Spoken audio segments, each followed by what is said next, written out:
Hey everybody, welcome to Spoiler Piece Theater, the podcast that doesn't give a shit about spoilers. We just want to talk about the movies. My name is Dave Riedel, my pronouns are he, him, I write about movies, and I am a member of the Boston Online Film Critics Association. My name is Evan Crean, my pronouns are he, him. I'm co-chair of the Boston Online Film Critics Association and co-author of your 80s Movie Guide to Better Living. And my name is Megan Kearns, my pronouns are she, her. I write film reviews for Edge Media Network, and I too am a member of the Boston Online Film Critics Association. Indeed you are. Mm-hmm. Indubitably. Indubitably. That's like the two gophers on the Warner Brothers guy. They're always chasing their log when it gets cut down. Okay. Anyway, we're not talking about Warner Brothers cartoons. We're talking about movies. But before we talk about the movies on this show, over on our Patreon, we talked about the new sci-fi rom-com Moonshot. I feel like that should have reverb on it, like Moonshot. Echo. Exactly. Moonshot. So anyway, we talk about that over on the Patreon. It's a lively conversation because we have so many opinions about this movie. Is it a rom? Is it a com? Is it a rom-com? Who knows? You'll find out. Did they go to the moon? Yeah. Did they go to the moon? You'll find out if you become a patron for the bargain price of $5 a month. You get bonus episodes each week where we, if you're lucky, all have the same opinion about one movie, which we do this week. Doesn't always happen. And there are more than 200, maybe 250 bonus episodes for $5 a month. You get that. You get to vote in polls every month, and we'll have a poll coming up for April very soon. And it's a really good loose time over on the Patreon. So thank you to all our patrons who are patrons already. And if you like the show a lot, please consider becoming one. And now on to the regular show. So this week, we're talking about 3 movies. We're talking about Windfall, which is the Jason Segel. I almost said Jason Segal. I don't know why. I said that today too. And I was like, what is wrong with Jason me? Segel, Lily Collins, Jesse Plemons.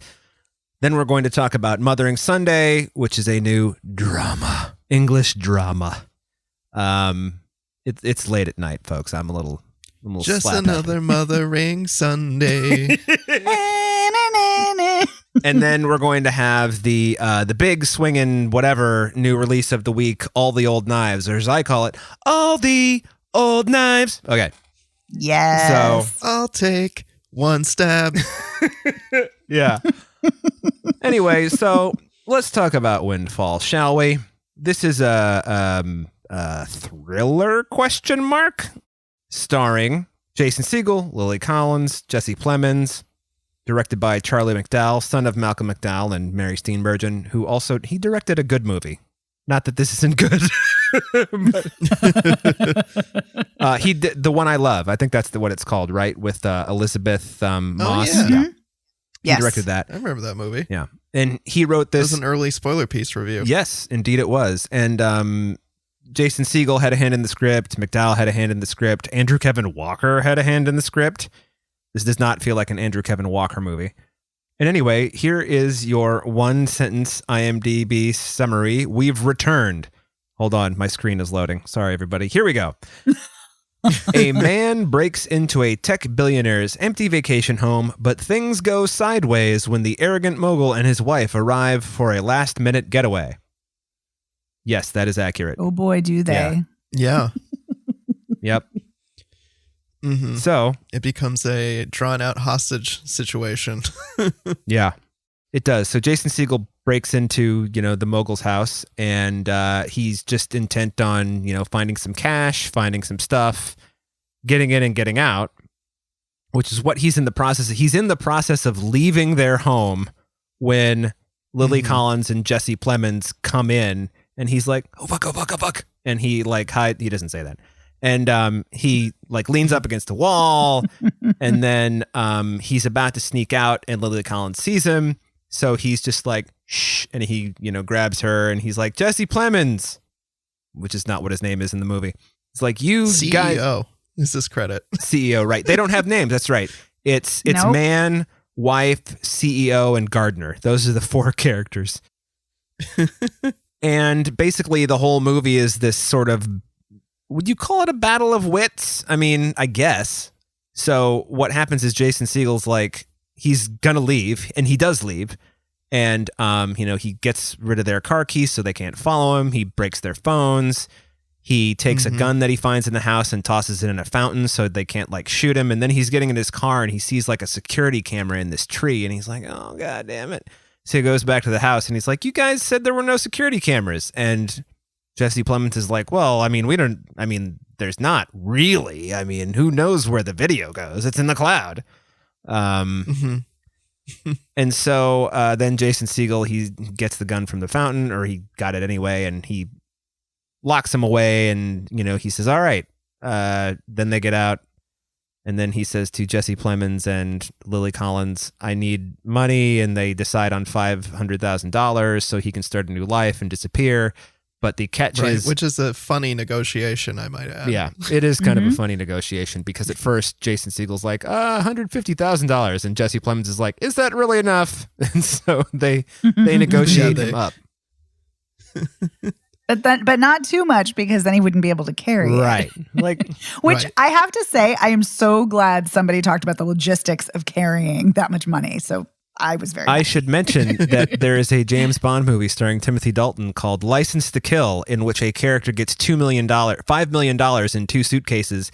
And I'm not going to mention his name because we don't want him to call the show, but the bad guy says it's all in 20s and it's very heavy, but it's difficult to trace. And it's like, oh, yeah. So this is a little throw. I mean, I don't know if they saw that movie, but anyway, yes. They talk about the weight of the money, and then they have to wait for it because it takes 24 hours or something like that. But it turns out that Jesse Plemons has had some affairs, so when he calls his assistant to get the money, it's not that big a deal. And then it's just a waiting game where Jason Segel has to stay awake all night to make sure that they don't run off into the wilderness. And then they learn things about each other, and then blah, blah, blah, blah, blah. And then it continues on. And you realize that Jesse Plemons is the world's worst human. Yeah. Right. I mean, he's one of these characters who actually says at one point, he's a billionaire, by the way. And he says at one point, do you have any idea how hard it is to be a white guy these days? And this is a rich white guy. Yeah. It's like, I don't really, but at the same time, it's probably not so hard. There's one particular rich white guy who I won't name, who just got a Grammy, even though 5 years ago he was, quote, canceled, unquote. So, because cancel culture is not that's right. So anyway, what did we think of Windfall? We can get into the ending and stuff like that, but what did everybody think? Mm-hmm. Yeah, that ending. Woo, it's a doozy. Yes. I liked this. Me too. I thought this was it's a little bit of a slow start, but that's okay, because I love Jesse Plemons.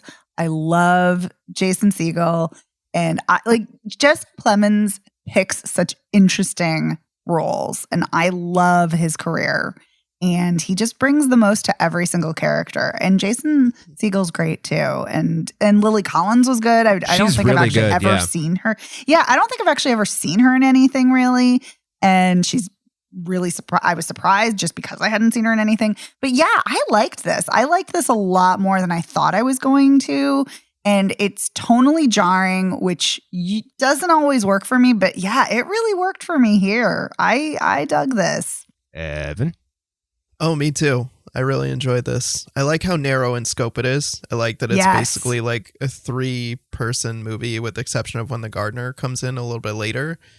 I like that it's like there's stakes to it, but it's not like sensationalizing those stakes. It's not like a pulse pounding thriller, which I love. Mm-hmm. Like I love an exciting thriller, but I love that this is like a character piece where we're seeing these people sit in rooms, talk to each other, and kind of like pick at each other and try and find out more. But like no one really knows too much about each other. Like we don't know why Jason Segel is there exactly. We don't know exactly what his motivations are, but it still works. Yeah. Like I think the fact that they keep it just so narrow and just put these actors together and let them play off each other in these characters works extremely well and makes for like a really a really interesting story that might otherwise be kind of just like flat in one note. I so agree with you. And I also really love that we never learn Jason Segel's true motivations. And we never really learn much about any of the characters, just kind of pieces here and there. Like Lily Collins had a tattoo that she loved, but it's removed. She started removing it, laser removal, because Jesse Plemons didn't like it, but she loved it. And we learn that. And, we learn about Jesse Plemons' affairs, and he's just so terrible.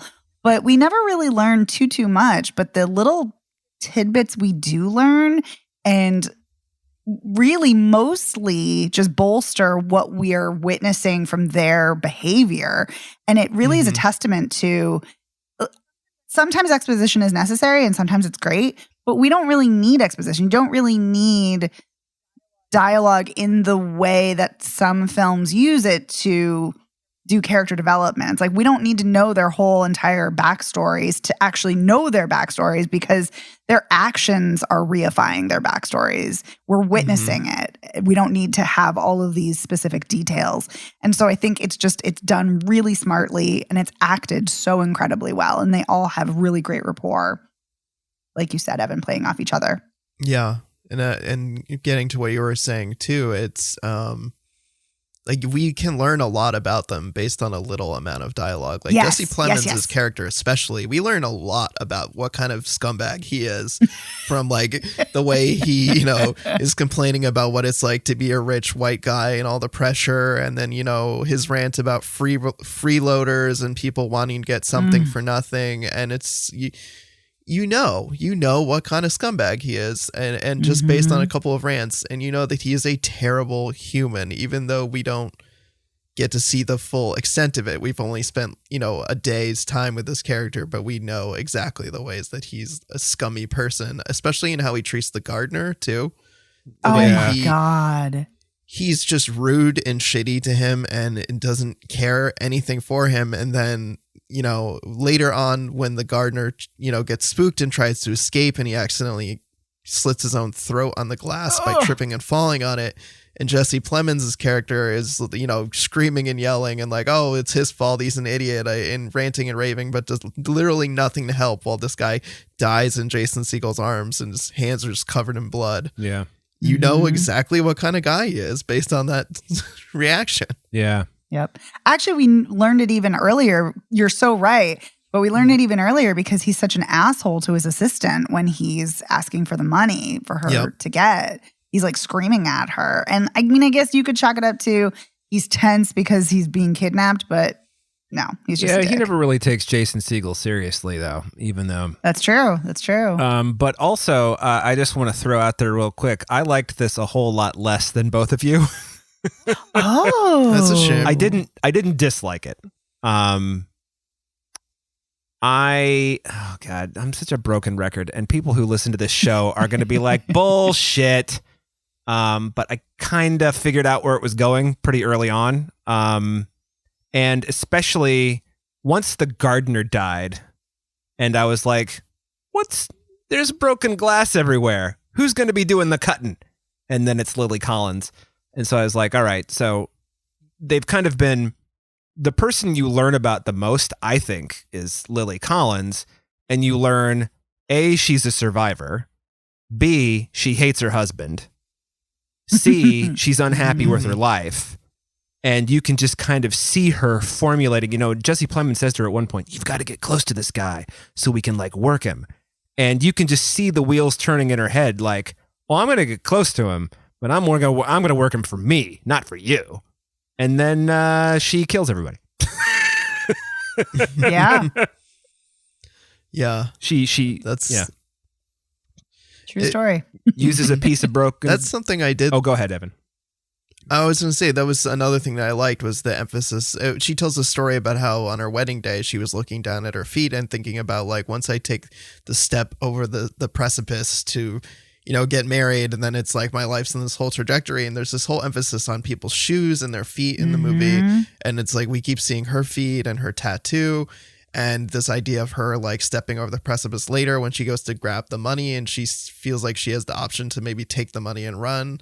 and we see her debating it, and this whole idea of like Jason Segel's shoe keeps coming untied, and then he like has to bend down and tie it, and then that's when he ends up getting whacked in the head, and she ends up, taking him out. And I don't know, I thought that was a cool I mean, it's a cool idea. Subplot. Yeah, and she's gonna get away with it because I would assume that there is no security camera footage for her to pull this off, but she sees this opportunity. She can kill Jason Segel, and then she can kill her husband with the gun and say, oh, what happens after the credits would be when the police are there. It's like, oh, he shot my husband, which she does place the gun in Jason Segel's hand. And then I hit him over the head, I got myself free and hit him over the head with what it's like a statue, right? Or a piece of art in the form of a statue. And then, hey, she gets away scot-free. And you get the feeling that she does need the money because they mentioned something about like the prenup. When they're having the money negotiation with Jason Segel, Jesse Plemons says something to her to the effect of, he's like, you weren't this hard a negotiator during the prenup. Yep. And I was like, oh, file that away, so I don't know. I mean, I did think that the second day waiting for the money to arrive, that was tense. And then when the gardener showed up and Jesse Plemons was clearly writing something that he shouldn't have written on the piece of paper, which leads to him getting spooked, as Evan said. He writes, the gardener's like, oh, I planned this whole thing. I made a sketch. If you sign off on it, I can just go ahead and start getting the materials and start building it. And Jesse Plemons is like, sure. And he writes, instead of signing it, he writes call 911 on the sheet. And then Jason Segel sees the gardener looking at the sheet and going, oh shit. And then it all turns south. By the way, I want to add that it was a good idea to have Jesse Plemons' character, the CEO, talk about being a rich white guy in front of the not white gardener who is probably working very hard for a living. And just an extra bit of just like, this guy sucks. Anyway. Was there other stuff aside from just kind of being able to predict parts of the movie, like other reasons why you weren't as into it? Well, I actually had, I really like Jason Segel a lot, but I had a little trouble taking him, maybe like Jesse Plemons, I had a little trouble taking him seriously in this part. I mean, but I think that might have also been his character, because his character's not like a badass. Like he fully has every intention of like breaking in, getting the stuff, and leaving, and just shit just goes sideways, as it says in the IMDb one sentence description. And so, yeah, and I liked the use of space. I thought the use of space was very smart. Yes. And I thought that Lily Collins, who I don't really, everybody was complaining about Emily in Paris. So I was like, I'll watch this. And then I got like 10 minutes into the first episode and was like, nope. So, so that's the only thing I think I've seen her in. And I know she's Phil Collins' kid. That's the only thing I know about her. So, I wonder if she plays drums, but can find that out later. Yeah. I thought that the best thing about it was her. I thought it was like a really smart kind of slow boil simmering performance. And so when she lets out that primal scream after she bashes Jason Segel over the head, I was like, I don't know if you're a good person either, but that scream was well earned, lady. Yeah, I think you're onto something, Dave, in that Jesse Plemons, I mean, he's always amazing, but he's got the juicier role, and it's the flashier role, it's the showier role. Jason Segel it's not a flashy role, but he's playing off of that really, really well. But Lily Collins really does have the hardest role of all, because it's so deceptively calm and kind of quiet for so much of the film, but there's so much going on under the surface. Yeah. So yeah, I mean, I think they're all great here, but yeah, I'm agreeing with you, Dave, that her performance is really something special. Yeah, the thing that I picked up on, and I don't know how much attention I was paying to it, but I started to realize like how much she was just observing everything. She's just, her eyes are always moving back and forth between the two of them, and she's looking at the space and she's doing this and doing that. And I was just thinking, there's something to this woman that we're not I don't know if it's going to be some kind of reveal, but there was something going on with her that was interesting to me. That was more interesting than Plemons and Siegel. Plemons and Siegel, that sounds like a duo. They should redo "You Make My Dreams" by Hall & Oates. So, so anyway, I mean, did anybody have any closing thoughts about Ye Old Windfall, or aside from the fact that you two both really liked it, and I'm kind of like, Yeah, I was just so pleasantly surprised because I had not heard really great things about it, and I hadn't heard anything except for so. Yeah, it didn't get a lot of great reviews. There's a podcast that had a really good review of it, Piecing Podcast. But aside from that, so I was kind of like, oh, I don't know. But yeah, no, I really was very pleasantly surprised. I liked it a lot. Okay. And that ending, it's a good ending. Mm-hmm. How about you, Evan? I laughed when they were watching Three Amigos when they had their outdoor movie night. That was an interesting choice. Yeah. Yep. Did you also notice that Lily Collins and Jason Segel are laughing and Jesse Plemons is not? Yes. Miserable. I did. And they both took note of that. Or at least Jason Segel took mental note. You see him look over, see Jesse Plemons not laughing and think, what the fuck is this guy's problem? Yep. Well, okay. So that is, I was going to say that's Mothering Sunday, but that's our next movie. That was Windfall. Now we're going to talk about Mothering Sunday. So IMDb 1-sentence summary, and this really is one sentence. A maid living in post-World War I England, or World War I, as I thought when I was a kid, World War I England, secretly plans to meet with the man she loves before he leaves to marry another woman. Intrigue. Directed by Eva Husson. Written by Alice Birch from the Graham Swift novel, starring Odessa Young, Josh O'Connor, Colin Firth, Olivia Colman, and Glenda Jackson for a scene, which is crazy. That is definitely the one sentence summary. First of all, I'm just going to go ahead and get this out of the way. I really liked this a lot. Ooh. Yeah, I know. Who's surprised here? I'm slightly, not massively. Just I like surprised. quiet, kind That's true, of you do. quiet rage-filled movies where Yeah. everything is just brimming under the surface. Because I didn't realize that Mothering Sunday refers to Mother's Day, and you learn that Colin Firth and Olivia Colman's kids are dead because of World War I. And then 4 of the 5 children of this other family are dead because of World War I. And then the 5th son is going to marry, he's going to marry, I guess, their daughter. Is that it? Yeah. I don't know who's going to, there's marrying. So anyway, the maid, Odessa Young, Jane. There's Mary. Yeah. She's having an affair with the rich son. Secret affair, a clandestine affair, if you will. And Right, with like the most British noble name, Paul Sheringham. Yeah, Paul. He's got the monogrammed cigarette case and ring. Yeah, but it's one of those things where you can tell that like he doesn't like where he's going in life, and he's going to marry this woman he doesn't want to marry, and he's in love with Jane Fairchild, the maid, Jane Fairchild. Which could either be, a porn star name, or it could be the name of somebody in post-World War I England. It's one of those names.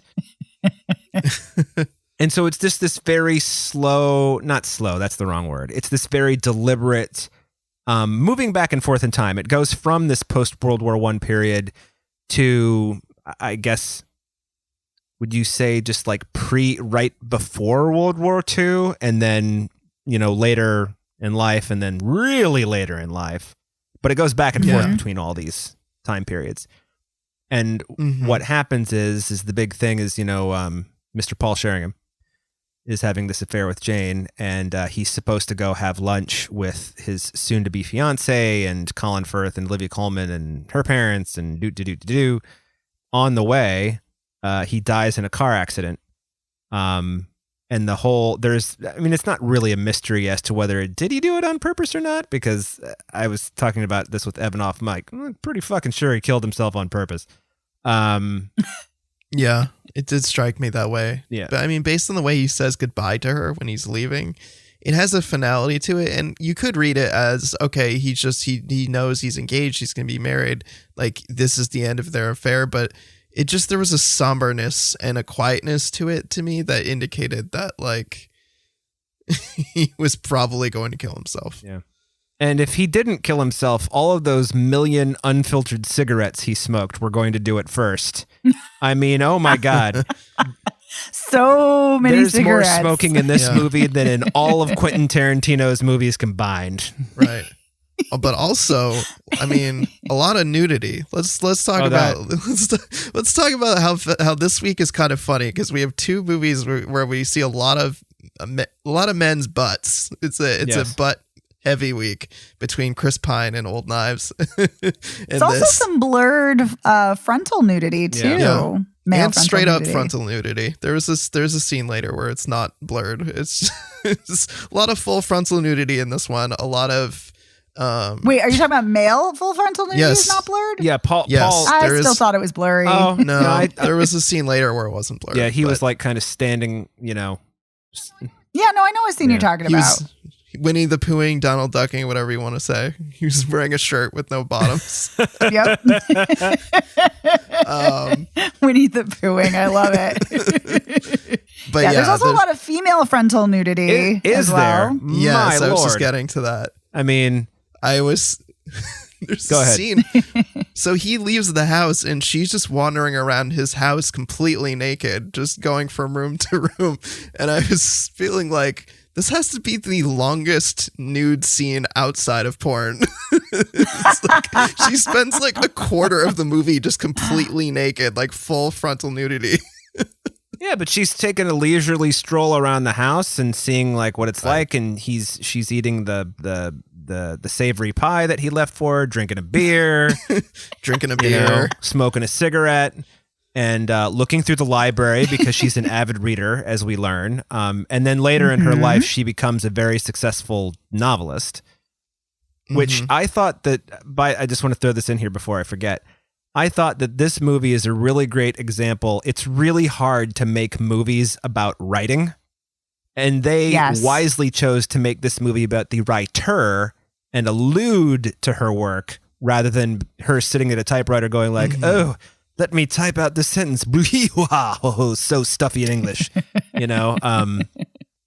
Yeah. And I just found this whole thing to be very smart and very nuanced and very good at the whole English, you know, I'm not going to tell you exactly what I'm thinking, but you can tell that it's just below the surface. And one day I will explode in a cascade of emotion, and then I will button it back up because I'm English.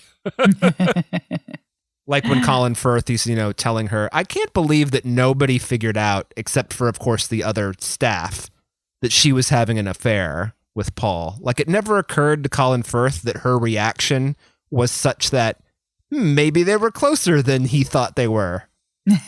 I don't know.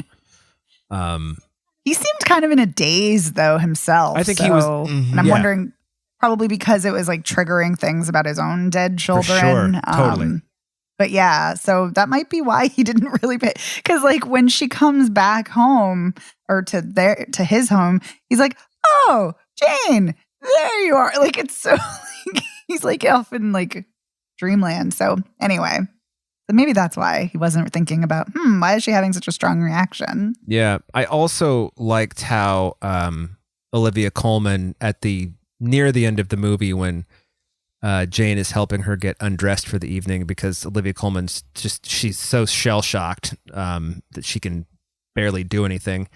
Although I get the feeling that Jane has done a lot of undressing for her just because of, you know, World War I trauma, let's call it that. Mm-hmm. And she says to Jane, Jane was, you know, abandoned by her mother and raised in an orphanage and started working as a domestic person when she was 14. Is that what they said?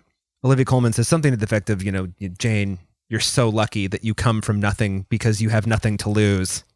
And I was just like, I don't know if I've ever heard that in a movie before. And also, it was brutal. In such a, it's not supposed to be comforting, but but in such a way, But like inspiring or uplifting or Yeah, something. but it's just- Her character just so- thinks that it is. yeah. Olivia Right, Colman. right. It's so like kind of cruel and heartless without Yeah. meaning to be. I mean, I'm sure the writer meant it to be. right. But her Yeah. character didn't mean it to be. Right. And, Jane is such a master of just like, yes, ma'am, no, ma'am, as you learn over the course of the movie, that she's just like, oh, yeah, totally, you're right. Except she doesn't say it like that. And you also get the story of how Jane meets her future husband, who seems like a very wonderful man who loves her very much, who sadly dies of cancer. I mean, just Of a like brain tumor. Yeah. brain tumor, an diagnosed, but shortly diagnosed way too late to do anything about it. I'm not sure they even could have at the time, to Right. be honest. That's true. I was just thinking, like, I don't think they really had the techniques or the surgery available to be able to do much of anything for a brain tumor. Right. Yeah. And I liked, even though we don't see much of their courtship, I liked that he was just so respectful and took her seriously, and it's just like, you just don't see that in movies a lot. I mean, it's just such a strange thing to say. You don't see men taking women seriously and being respectful a lot in movies. And he, No, you don't. And he- Thanks, Dave. yeah. And he No. just, from the moment he meets her, she actually kind of, is sort of judging him for the books that she works in a bookshop she leaves the Nivens house, the Colin Firth, Olivia Colman house. She goes to work in a bookshop because I think she can't bear to work, near Paul. What was his name? Schadenfreude, Sheringham? What? Schadenfreude. Paul Yeah, Schadenfreude. sharing him. Yeah. Yeah, I mean, Paul, even though he loves her, doesn't even take her seriously at points, it seems. Right. He seems to be like mocking her love of, literature, especially kind of like lowbrow stuff, like the Stevenson and other kinds of like adventure-y stories. He seems to kind of like look down on that. Something I really love about her husband, though, talking about taking her seriously, I love when they're on their date and he's like, how did you know when you were a writer? And she's like, oh, I don't know. And he's like, no, And like, I love that. I love that Yeah. that perceptive nature. Anyway. Yeah, and she says there were 3 moments. Mhm. There's one, Yes. I was born. 2, Mr. whatever his name is, who runs the bookshop, gave her a typewriter.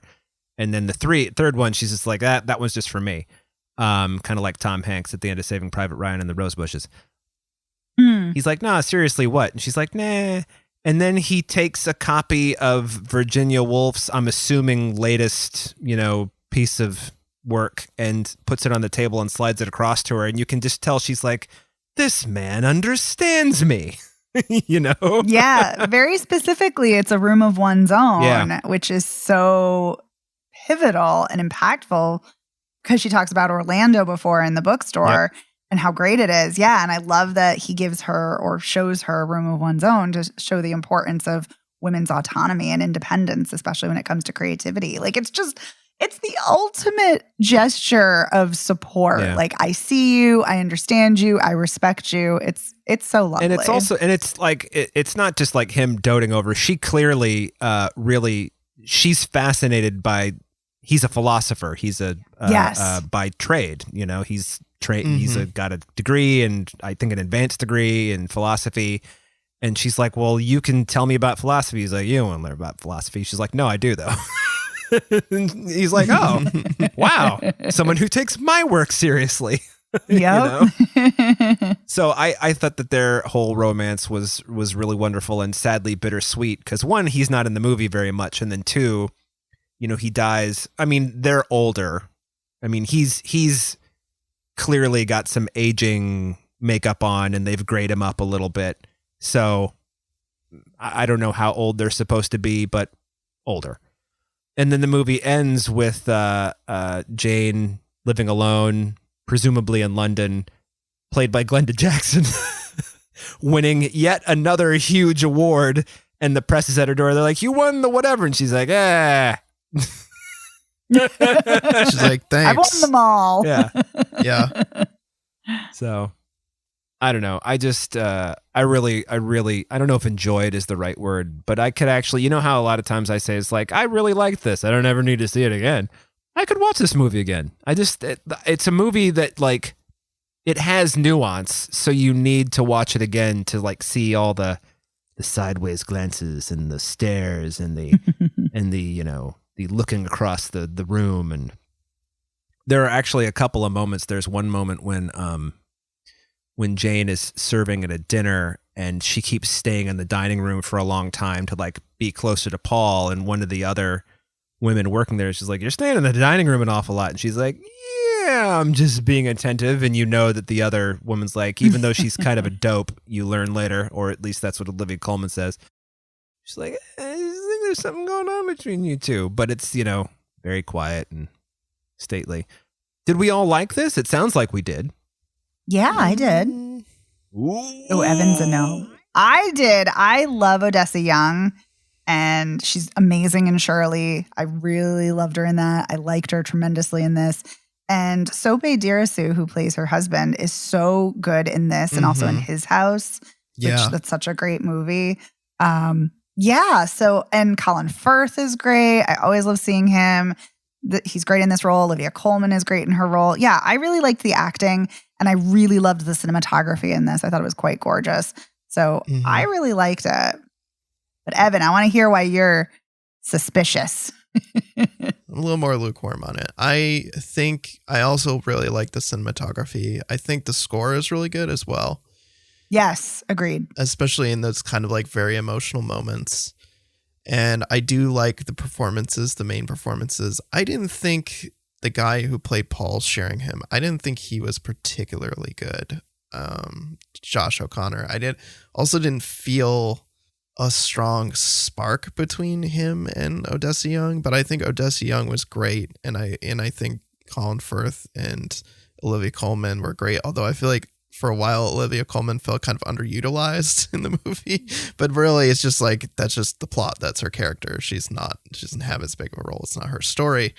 But I feel like the both of them, Colin Firth and Olivia Colman, really did such a great job of conveying the grief of parents who've lost children, especially parents of this era. Like you could tell that this was such a blow to people to have kids and have like all of your kids wiped out by war and have nothing you can do about it and just have to like somehow go on living your life or try to pick up the pieces for whatever, you know, kids might be left. And so I think that part of the film was really compelling. And I think there are a lot of really compelling emotional moments in this, but I think for me, it's really just too deliberate. And I don't love the jumping around in time. Not that I don't like that on principle, but I don't think it's done well for at least a good half of the movie where they're doing it pretty heavily. And I just don't think the transition is effective. And I really hate how it jumps between periods where there's just like, for me, it's like, okay, like, have a decent space between the periods that you're jumping. Like to me, it was not always clear how far forward in the future or in the past we were going, in a way that I feel like was the editing's fault and not not an issue of, oh, I just don't like, you know, movies that jump around, because once the car accident happened and once it became more about the future state story, then it kind of leveled off for me, and I was like, okay, I'm more into this now. But it's a really somber, sad movie. So yeah, like I feel like this is something to be prepared for going in. You know, I didn't know going in that, you know, he was gonna die in the car accident, and then she was gonna meet someone who also dies of a brain tumor. Yeah, I was like, whoa. Oh my God, this poor dead woman. Dead lover, dead husband, dead children. There's a lot of death. They even make a little joke about that though, because the husband says to her, it's like, you're going to write, after I die, you're going to write your greatest piece of work and I'm not going to be alive to see it. And then she just makes a joke out of it. She says, yeah, all the men in my life have to die for me to do my best work. And it's just like, and then they both laugh because like, I guess what else can you do? You know? But it also shows in that moment just like how well they know each other, that she can make a joke about his death and he understands where she's come. It's not about the fact that he's dying. It's about, just tragedy. It's about tragedy generally. Anyway, but I hear you, Evan. I understand those. I do remember the first time the husband popped up. I was like, who's this guy? It's like, wait a minute. I thought she's having an affair with Paul Schadenfreude. What's going on here? Right. Yeah. Yeah. But I did enjoy this more than I expected. Oh, nice. Yeah. Well. Yeah. I was just saying, I agree with you. I don't think the time jumps. I think that's the least effective part of the film. Mm-hmm. It wasn't enough to detract my engagement or enjoyment of the rest of it. But yeah, I definitely think. And I also agree with you that Josh, what's his face? I can't think of his name. Yeah. Thank you. Yeah. I'm not a huge fan of him and I don't think he's great here and I don't think they have great chemistry. But yeah, so Yeah. I actually agree with your criticisms, Evan. But for me, everything else is just working so well that I was like, yeah, those aren't great, but I'm okay with it. Yeah. All right. Hey, cool. Fair enough. So that's not Windfall. That's Mothering Sunday. No. And now we're going to talk about All the Old Knives, which is another new movie. Comes out today. If you're listening to this, the day the podcast comes out. This stars Chris Pine, Thandie Newton, Lawrence Fishburne, Jonathan Pryce. Am I forgetting anybody? Nope, that's it. Directed by Janos Metz. Written based on his book by Olin Steinhauer, pardon me. And here's your IMDb summary. 2 CIA operatives and former lovers, reunite at idyllic Carmel by the Sea. No one calls it that, by the way, but okay. Carmel by the Sea to re-examine a mission 6 years ago in Vienna where a fellow agent may have been compromised. Intrigue. His heart was compromised. It sure Ew. was. No. Yep. So Coming in hot. So All the Old Knives. I was thinking when I was reading about this, I was like, they don't fucking make spy movies. And like the last movie I can think of that was a spy movie that was like a quote serious unquote spy movie was Bridge of Spies. And so here you've got the one where it's just like people talking in rooms, basically. The Courier. That was The another Courier, one recently. Yep. And I gotta say, this movie kind of sucks. So. Oh. I don't agree. Oh my. Really? Oh. nope. Oh, then I enjoyed I it. want you to go first, Megan. Because state your case. yeah, let's No pressure. yeah, we're the grand jury and you're the first witness. Convince me, Kearns. Here's the thing. I already know why you guys don't like it. And I already know, I'm not actually here to say oh, this film's amazing. It's got some shitty dialogue. It's not really well written. I don't even think it's necessarily directed very well. But, and here is the big, and there's an extreme amount of exposition and dialogue. Oh boy, is there. Partly because it's a spy movie, so I'm like, okay, that's par for the course partially, but partly it's too much. However, for me, despite all those flaws, I enjoyed it because I will watch Thandie Newton in anything. I will watch Chris Pine in pretty much anything. And I just loved watching the two of them together. I loved that their entire interaction, it taking place in current time, is at a bougie restaurant, very romantic. The sun is setting. But underneath that, there's all this pain. There's all these questions between them. Neither one of them is being completely honest with the other. Neither one trusts the other. As we learn later, they both have hired, he has an assassin ready to kill her. She's contacted the CIA. So they both have their own agendas, but there's still so much love between them. And I found that facet of the film riveting. And I found it really interesting, their dynamic. And I think Thandie Newton is an incredible actress. And I think she's very, very expressive. And Chris Pine is less so. And I think he's much better in roles where he can just kind of be unleashed and really charismatic or really kind of over the top. And he's very inscrutable here for most of it. But that's kind of the point because he's masking so many things.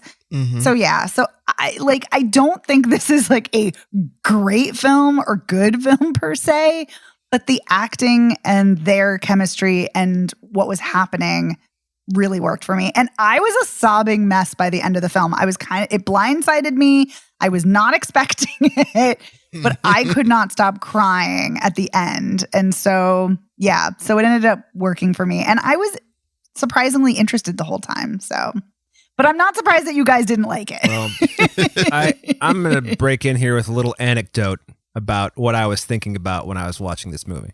Was it tacos? No. But it Cotton candy probably could have been. No, that was the Patreon. So I'm watching this movie and I'm like blah blah blee, hitting all the points, bloobity blue blue blue, and then they're at the restaurant and it's the second time Chris Pine goes to the bathroom, which is weird. Okay, I mean, for a dude, yes. She doesn't go to the bathroom once and you've gone twice. Like even if I weren't a spy, I'd be like, "What the fuck you going to? You doing blow? What are you doing?" Right. You know? Well, the first time he did say, "I'm going to give you a minute to come up with your story or get your story Right. straight." Right. That's true. He did. Second time was water splashing, stressed out bathroom trip, typical of movies and TV. So yeah, nobody does that in real life, but it's like nobody eats out of Chinese containers with chopsticks in real life and nobody splashes water on their face. Anyway, so he goes to the bathroom for the second time and then the hitman comes in. And if you haven't been paying attention, it's the guy at the bar. I don't know how anybody could like miss that guy and be like, "Oh, he's not the Creepy hitman." looking guy, by the way. Yeah. He's not, he's not innocuous looking guy at the bar. So anyway, this is what I'm thinking about. So Chris Pine does his old dumb water in the face thing and he drives off. And then the hitman comes in. He's like, "You got to give me a yes or no, dude. I mean, come on." And he washes his hands and then he doesn't dry them.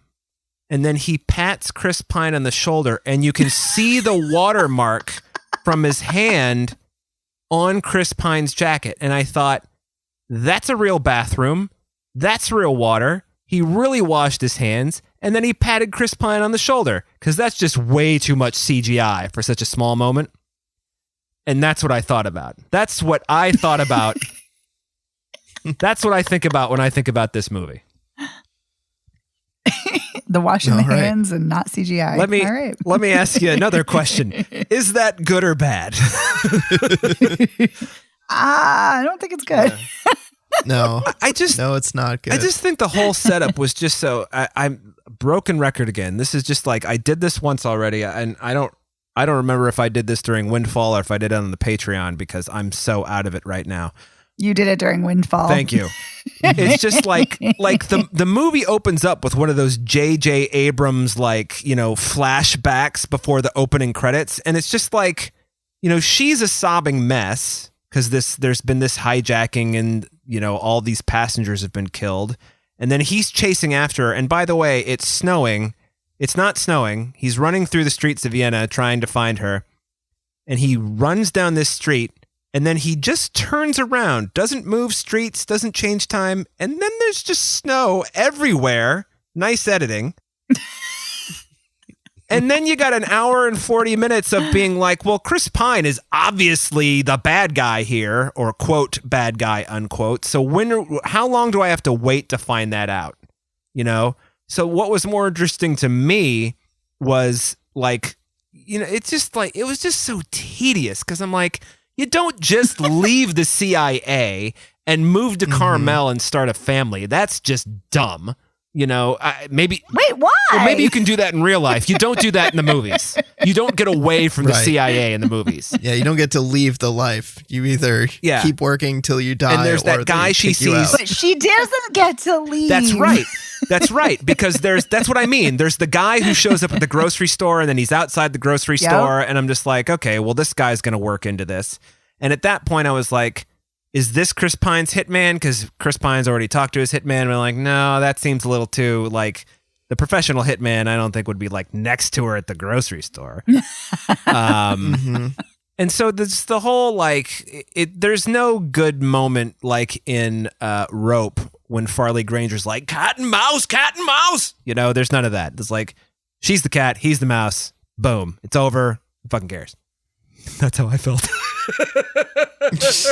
I mean, I don't mean to like crap on anybody's whatever. I'm not. I know that you, despite the problems that you have with it, Megan, that you did like it, and I don't want to take away from that. But I mean, Evan, I think that is the one strong thing about the movie, because I also found it very tedious. I had very little emotional investment in the plot, but I did like Chris Pine and Thandiwe Newton together. I think there was something there. It did feel like a real chemistry and affection. That part of the story did feel real to me, even though it felt like the other elements around them were just kind of like stock spy movie tropes. Okay, there's hijacking. Yeah. It went awry because there was a mole. Okay, where's the mole? Oh wait, it's some guy who like mysteriously resurfaced, and now he's and he's got to go back and check the boxes and talk to people, and they're gonna recite their story, and we're gonna sit there in the bars and watch them retell their stories about what happened. Like, those parts were tedious, but it did seem like Chris Pine's and Thandiwe Newton's chemistry was real, and that there was real romance between their characters. They did really care about each other, to the point where, when Chris Pine is poisoned and dying because they poison him to make it look like a suicide, and she has to just sit there while he's dying. Suicide in a restaurant. That was an emotional. Yeah, that is an emotional moment. And then there's, Chris Pine is dying, and the hitman's on the phone demanding, like, all right, I need a confirmation. Is it go or no go on killing Thandiwe Newton while she's walking away? That would have been amazing if he had shot and killed Thandiwe Newton, because it would have been like, this movie earned back all its money.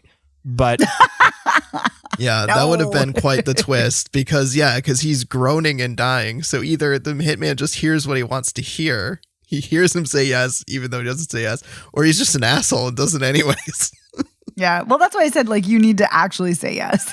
Yeah. Yeah, but that's what I'm talking about. I agree, obviously. But, like, that death scene is so sad. It's so tragic, because she still, as he's dying, doesn't understand why he was the mole. She doesn't understand why he did it, why he threw everything away. And which is the whole reason she bolted, because she found out that he was the one who leaked information. And not to get into all the specifics, but it's because he was essentially blackmailed and she was threatened, so he wanted to save her. But it's just so sad. And there's another scene that kind of is similar in a way as far as their connection goes. Earlier in the film, he's like, you just disappeared. He's like, why did you leave? Where did you go?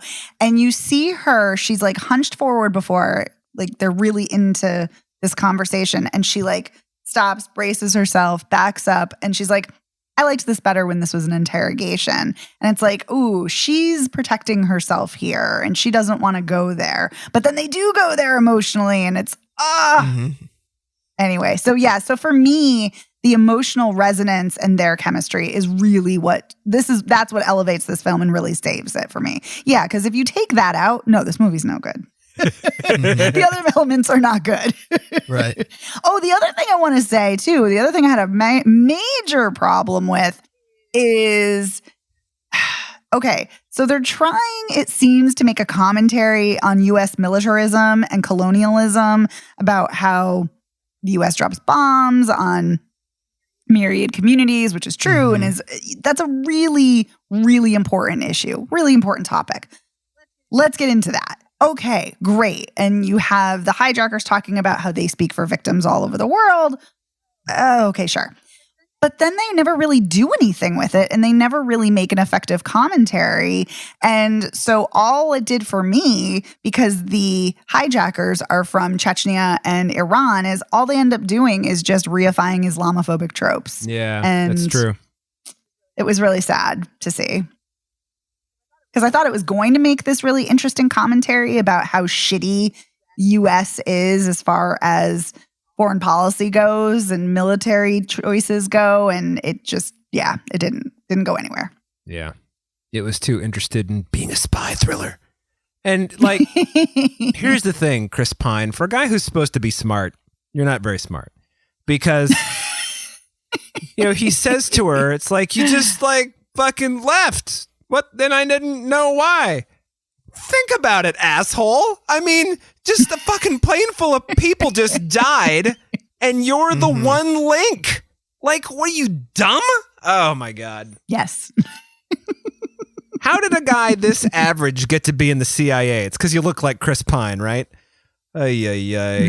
I also did not like, I like Lawrence Fishburne just fine, but him being on autopilot in this was really kind of a bummer, Oh, yeah. Yeah, it was just good. a nothing role for an actor of that stature to like play that part, which he has done before, that reserved, a lot going on behind the eyes kind of thing. It's just like, this guy's been a professional actor since he was like 14. Can we give him something else to do?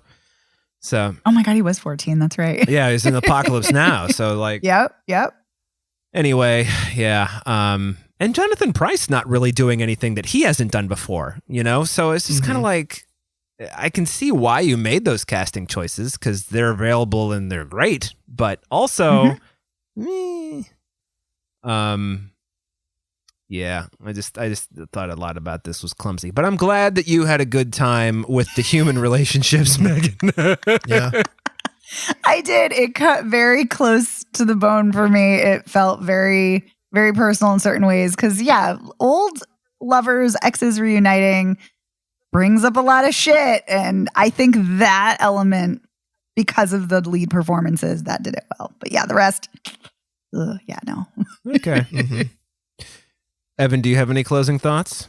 Oh, I mentioned it earlier, but I think I was also surprised by the quantity of sex scenes in this movie. There being and the nudity. And the nudity. A lot of seeing naked Chris Pine's butt from multiple vantage points. And a lot of naked Tandaway Newton, too. I'm just like, wow, she's naked a lot in this, too.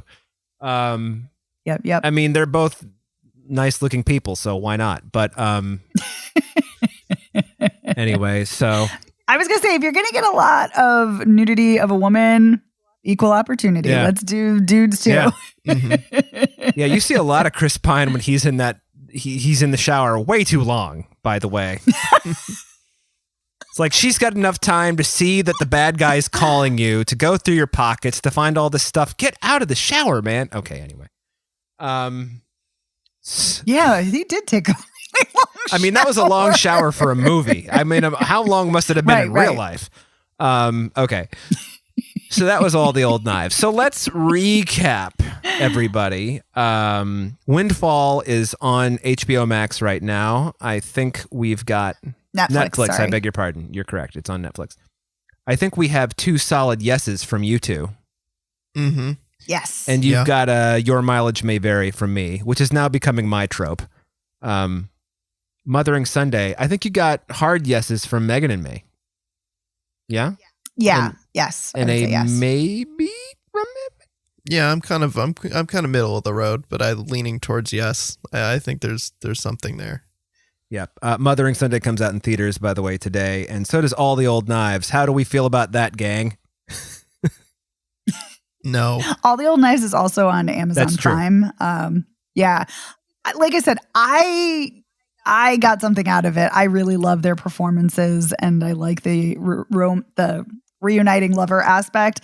But yeah, if you're there for the spy thriller part, you're going to be wildly disappointed. Yeah. I think you're on board with that assessment, right, Evan? This is like a nay. Oh, yeah. Yeah. Mm-hmm. I'm a hard nay, by the way, just in case anybody's wondering. And I enjoyed it, but again, I think we all should use the Your Mileage May Vary. Yeah, Yeah. use it. Your Mileage May Yeah, Vary. I think your mileage varied on this one for sure. Yeah. Yes. Got a few extra miles to the gallon on that movie. Yeah. It was a hybrid vehicle for you. For Evan and me, it was like only 19 miles to the gallon. Just yes. 1970s Cadillac mileage. Ooh, That's right. That's 13 brutal. miles to the gallon. That's nothing. All right. So anyway, that was Spoiler Piece Theater for this week. Want to say thank you to everybody for listening. We want to say thank you to our editor, Otto Clamor. Otto, you are the best. Thank you. Thanks, Otto. Thanks, Otto. You can find Spoiler Piece Theater anywhere you find podcasts. If you would like to find us at our website, that's spoilerpiece.com, where we have merch. We have links to merch, spoilerpiece.com. Merch. I like the word merch. I like that you just like you shorten merchandise. I mean, come on.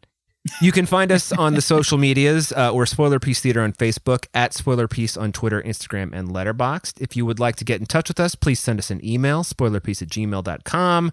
We would love to hear your comments, etc., on why, no, actually, all the old knives is amazing. You know, whatever you got to say. Or you can give us a call. At 862-21-PEACE. Leave a voicemail. Tell us, whether you had cotton candy or, some other snack. We were tacos, during one of the movies. That's a whole other thread. Give us your rendition of all the old knives. Yeah, exactly. If you like the show, please rate and review us by going to ratethispodcast.com/spoilerpiece, or you can rate us directly on Spotify and Apple Podcasts. That helps us out a lot. More people talk about us, more people hear us, et cetera, et cetera. You know how it works. And if you really, really like the show, please consider joining our Patreon. Like I said at the start, we talk about Moonshot this week, a sci-fi rom-com ? And that's over on our Patreon for our $5 and up patrons. And that is Spoiler Piece Theater. My name is Dave Riedel. I write about movies. I'm a member of the Boston Online Film Critics Association. And if you want to follow me on the intertweets, I'm at Dave Sees Movies on Spoiler Piece. That's not true. I'm at Dave Sees Movie on Instagram, Twitter, and Letterboxd. I don't know what my problem is. It's like 11 o'clock at night. My name is Evan Crean. I'm co-chair of the Boston Online Film Critics Association, co-author of your 80s Movie Guide to Better Living. You can follow me on Twitter, Instagram, Letterboxd as Real Recon. That's real as in film reel. And I also just wanted to throw in a quick plug that recently I was on the Film Trace podcast. Shout out to the Film Trace guys. We talked about Cabin in the Woods and Teeth as part of their new season on self-aware horror movies. So definitely check that out. Check out Film Trace. Nice. And my name is Megan Kearns. I write film reviews for Edge Media Network. I too am a member of the Boston Online Film Critics Association. You can follow me on Twitter at OpinionSWorld or on Instagram and Letterboxd at The OpinionS. Thanks, everyone. We'll see you next week where I'll be more with it. Bye. Bye. Bye.